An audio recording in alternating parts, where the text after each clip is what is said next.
আজকাল না আমার মধ্যে একটা অদ্ভুত চেঞ্জ এসছে জানেন। আমি বেসিক্যালি সবার সঙ্গে কথা বলি না, হ্যাঁ।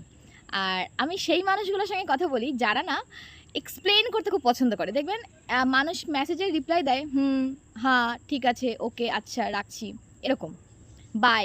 আর কিছু ছেলে বা মেয়ে আছে তারা না পুরো ডিটেইলসে বলে, আমি এখানে গেছিলাম জানো, আমার সঙ্গে এটা হয়েছে জানো, নিজের থেকে স্বেচ্ছায় বলে, অফিসে এইটা করলাম জানো, আজকে জামা কাপড় কিনতে গিয়ে এটা হলো জানো, আজকে বাড়িতে রান্না এটা হয়েছিল জানো, মা এটা বলেছে, বাবা এটা বলেছে, আজকে পাড়ার পাশে বাড়ি এটা হয়েছে, মানে সব কিছু, আমার বন্ধুর সঙ্গে এটা ঘটেছে, আমার সঙ্গে এটা ঘটেছে। বা এই যে মানুষের সঙ্গে শেয়ার করা বিষয়টা, এইটা খুব সুন্দর।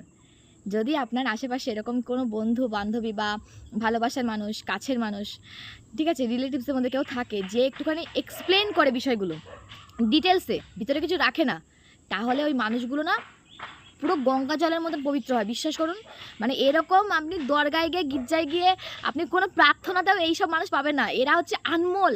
এই কলিযুগে দাঁড়িয়েও এই মানুষ পাওয়া যায় না। আমাদের কাছে না এত সময় নেই, জানেন তো। আমরা আমাদের নিজেদেরকে নিয়ে অনেক বেশি ভাবি, অনেক বেশি নিজেদের মধ্যেই থাকতে পছন্দ করি। ওই কে গেল, কে আসলো, কে কথা বললো না, কে থাকলো, কে বুঝলো, আমাদের তো কিছু যায় আসে না। কিন্তু ওই মানুষগুলো যায় আসে পার্টিকুলার। ওরা চায় না কেউ ওদের থেকে বেরিয়ে যাক।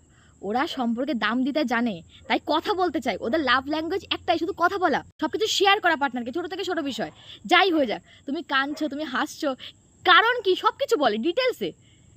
এই মানুষগুলোকে না আগলাও, ভীষণ প্রিশিয়াস এরা, তুমি বুঝবে না। যারা এখনও এই সময় দাঁড়িয়েও মিশুকে আছে, তাদের মুখের হাসিটা প্লিজ কেড়ে নিও না। ওদের হাসিটা না 100 কোটি টাকার উপরে আছে।